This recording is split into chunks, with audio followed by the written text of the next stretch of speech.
Hello everyone, क्या हाल है मेरा लाल। आज हम लोग पढ़ने वाले हैं बच्चा एक टॉपिक जिसका नाम है मैटलैब। ये मैथ्स 2 में पढ़ना है। Basically maths 2 group A group B को पढ़ना है, ग्रुप बी को फर्स्ट सेमेस्टर में, ग्रुप ए को सेकंड सेमेस्टर में। ये बेसिकली जो मैटलैब है ये है क्या, और इसको मैथ्स में एक छोटा सा इंट्रोडक्शन पढ़ना है आप लोगों को मैटलैब के बारे में। तो मैटलैब पहले होता क्या उसको जानते हैं। मैटलैब ये जो मैटलैब है ये दो वर्ड से मिलकर बना है जिसको बोलते हैं मैट्रिक्स लैबोरेटरी। तो ये basically MATLAB stand for matrix और लैबोरेटरी। तो मैट्रिक्स लैबोरेटरी को हम लोग बोलते हैं मैटलैब। अब ये मैटलैब है क्या, तो मैटलैब जो है वो एक प्रोग्रामिंग लैंग्वेज है, कंप्यूटर प्रोग्रामिंग लैंग्वेज। अब सवाल ये उठता है कि हे हो मैथ्स में हम लोग प्रोग्रामिंग लैंग्वेज क्यों पढ़ रहे हैं, मैथ्स में प्रोग्रामिंग लैंग्वेज क्यों पढ़ रहे हैं। इसका रीजन ये है कि ये जो मैट्रिक्स वर्ड आ गया ना, ये मैट्रिक्स वर्ड, इसके लिए हम लोग इसको पढ़ रहे हैं। बेसिकली ये ऐसा प्रोग्रामिंग लैंग्वेज है जो मैट्रिक्स पे काम करता है। ये कंप्यूटर का ऐसा प्रोग्रामिंग लैंग्वेज है जो मैट्रिक्स एरे पे काम करता है। एरे समझते हैं आप, मैट्रिक्स किसको बोलते हैं बाबू, जो रेक्टेंगुलर एरे यानी ब्रैकेट के अंदर जो भी चीजें अरेंज होती है, जैसे 2 3 5 4 6 ऐसा कुछ भी है। तो ये अगर रेक्टेंगुलर एरे यानी ब्रैकेट के अंदर है तो इसको हम लोग कहते हैं मैट्रिक्स। ठीक है, तो बेसिकली ये जो मैटलैब है ये एक ऐसा लैंग्वेज है कंप्यूटर प्रोग्रामिंग का जिसमें मैट्रिक्स का इस्तेमाल होता है, इसलिए इसको मैट्रिक्स लैबोरेटरी कहते हैं, इसको मैटलैब को। ठीक है, तो मैटलैब बेसिकली क्या है, एक कंप्यूटर प्रोग्रामिंग लैंग्वेज है जो कि ऑप्टिमाइज्ड है इंजीनियरिंग और साइंटिफिक कैलकुलेशन के लिए। या हम इसका इस्तेमाल इंजीनियरिंग में करते हैं या साइंटिफिक कैलकुलेशन में करते हैं। बेसिकली साइंटिफिक कैलकुलेशन और इंजीनियरिंग में कैसे इस्तेमाल होता है, तो साइंटिफिक कैलकुलेशंस का मतलब क्या हो गया, बेसिकली रिसर्च में इस्तेमाल करते हैं, रिसर्च के कैलकुलेशंस के लिए इसका इस्तेमाल करते हैं। ठीक है, तो मैटलैब बेसिकली क्या होता है, एक कंप्यूटर प्रोग्रामिंग लैंग्वेज है जो ऑप्टिमाइज्ड है, यानी इस्तेमाल करने के लिए है किसमें, इंजीनियरिंग और साइंटिफिक कैलकुलेशंस में, जिसका इस्तेमाल हम लोग साइंटिफिक कैलकुलेशन या इंजीनियरिंग कैलकुलेशंस के लिए इस्तेमाल करते हैं।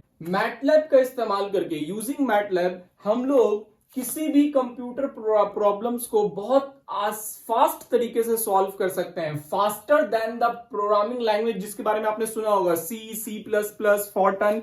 ये सब जो लैंग्वेज है जो पहले से एग्जिस्टिंग है, सी प्लस प्लस, सी और फॉर्टन, ये सबसे ज्यादा फास्टेस्ट कैलकुलेशन हम लोग किसको इस्तेमाल करके कर सकते हैं, मैटलैब का इस्तेमाल करके। ये भी प्रोग्रामिंग लैंग्वेज है, सी प्लस प्लस, फॉर्टन। इन सबसे ज्यादा स्पीड, फास्टर सॉल्यूशन कौन करता है बाबू, मैटलैब करता है। तो मैटलैब वही बोल रहा है, using the MATLAB we can solve computing problem faster than the traditional programming. ये बेसिकली ट्रेडिशनल है, जो बहुत पहले से चला आ रहा है, ट्रेडिशनल प्रोग्रामिंग लैंग्वेजेस हैं जैसे सी प्लस प्लस, फॉर्टन। ठीक है, बोलता है कि मैटलैब को कहां कहां इस्तेमाल करते हैं। तो मैटलैब का जो इस्तेमाल है, we can use MATLAB in a wide range of application. बहुत सारे एप्लीकेशंस में इसका इस्तेमाल कर सकते हैं। एप्लीकेशंस मतलब जो काम को किया जाए, कि कौन कौन से काम में इसका इस्तेमाल कर सकते हैं, तो बहुत सारे कामों में इसका इस्तेमाल हो सकता है, जैसे सिग्नल और इमेज प्रोसेसिंग। सिग्नल और इमेज को प्रोसेस करने में हम लोग क्या करते हैं, मैटलैब का इस्तेमाल करते हैं। या कम्युनिकेशंस वाले प्रॉब्लम्स में, जितना भी कम्युनिकेशंस के प्रॉब्लम्स होते हैं, इन सब में पहला पॉइंट क्या है, सिग्नल एंड इमेज प्रोसेसिंग। दूसरा है कम्युनिकेशंस, कम्युनिकेशंस में भी इसका मैटलैब का इस्तेमाल करते हैं। उसके बाद आता है control, design, testing and measurement. किसी भी डिजाइन को कंट्रोल करना, उसका मेजरमेंट को चेक करना, टेस्ट करना, इन सब के लिए, डिजाइन टेस्ट और मेजरमेंट टेस्ट के लिए भी हम लोग क्या करते हैं कि मैटलैब का इस्तेमाल करते हैं।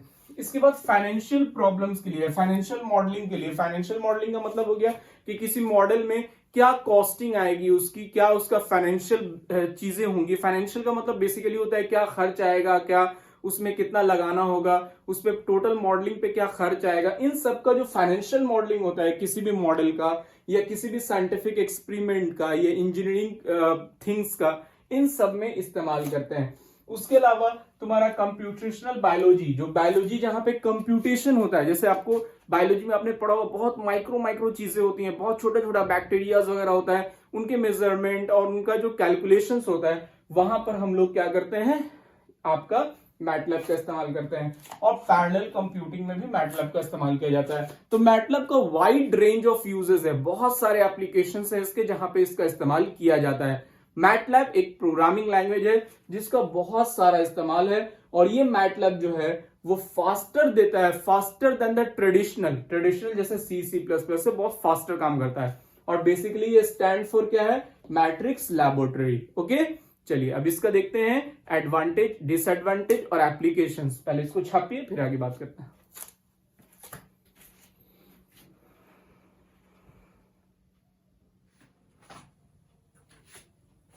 आइए बच्चा बात करते हैं अब इसके एडवांटेजेस के बारे में। हम लोग बात करने वाले हैं एडवांटेजेस ऑफ मैटलैब, मैटलैब के एडवांटेजेस के बारे में बात करने वाले हैं। सबसे पहला जो एडवांटेज होता है, MATLAB can be use as a calculator और एज अ प्रोग्रामिंग लैंग्वेज। ये जो मैटलैब है इसको हम लोग एज अ कैलकुलेटर भी यूज कर सकते हैं सारे मैथमेटिकल कैलकुलेशन के लिए, और साथ साथ प्रोग्रामिंग लैंग्वेज के तौर पे भी इस्तेमाल कर सकते हैं।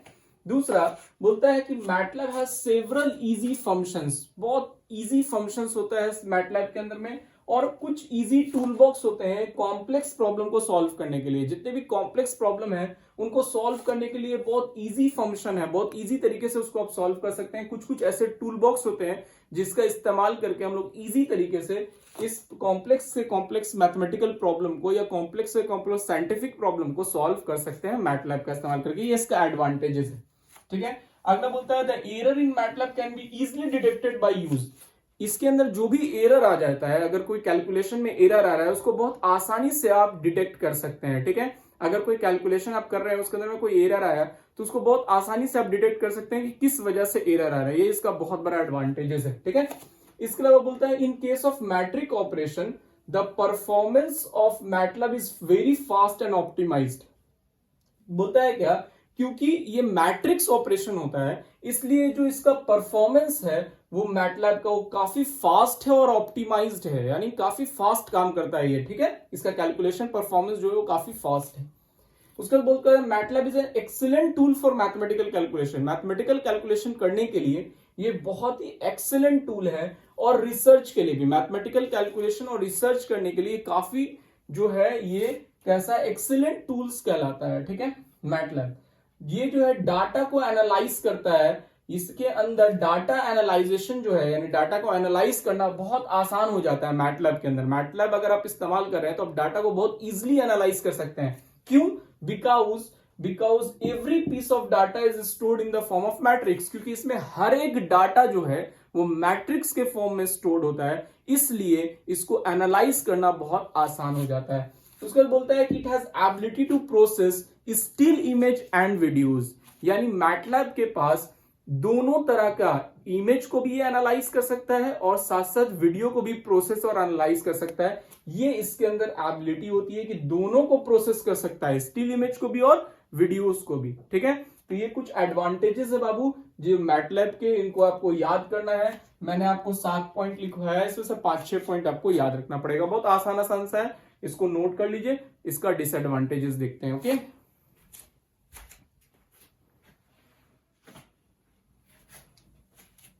आइए अब मैटलैब के डिसएडवांटेज के बारे में बात करते हैं। इससे पहले हमने लिखा मैटलैब का एडवांटेजेस, अब हम देखेंगे मैटलैब का डिसएडवांटेजेस।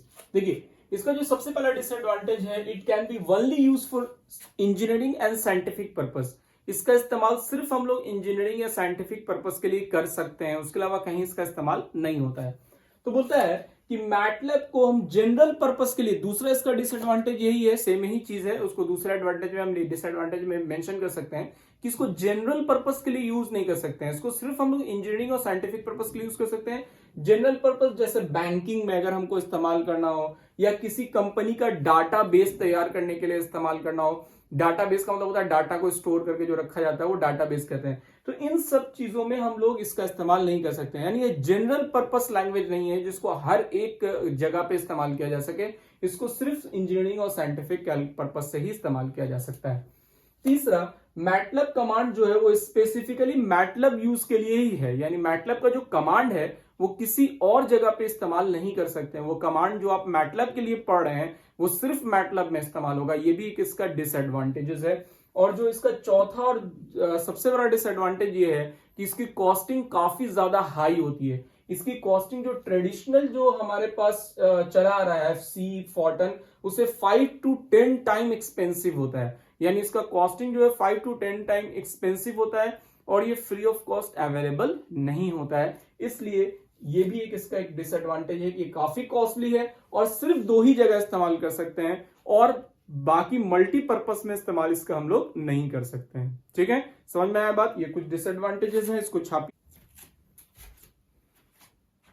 आइए अब जानते हैं कुछ यूजफुल ऐसा फंक्शन या ऑपरेशन जो मैटलैब में इस्तेमाल होता है। ठीक है, जैसे एडिशन के लिए बेसिकली मैटलैब का जो कमांड होता है वो प्लस होता है, सब्ट्रैक्शन के लिए माइनस होता है, मल्टीप्लिकेशन के लिए स्टार का इस्तेमाल करते हैं, डिवीजन के लिए स्लैश का इस्तेमाल करते हैं, पावर के लिए इस तरह से देते हैं। जैसे मान लो कहीं पे दिखाना है हमको x का पावर 5, तो ऐसे लिखेंगे x पावर और 5, इसका मतलब x का पावर 5 हो गया। ठीक है, अगर कहीं पे दिखाना है 2 का पावर 3, तो 2 और ये पावर और साइड में 3 हो गया, तो इसका मतलब होता है 2 का पावर 3। तो इस तरह से पावर को दिखाते हैं। अगर एब्सोल्यूट वैल्यू ऑफ x यानी मॉड x निकालना है तो abs(x) लिखते हैं इसको। उसी तरह से रूट x के लिए sqrt(x) लिखते हैं और हमेशा x हमेशा ब्रैकेट में लिखेंगे। तो मान लो हम लोग को रूट निकालना है 25 का, तो sqrt25 ये ब्रैकेट के अंदर में लिख देंगे।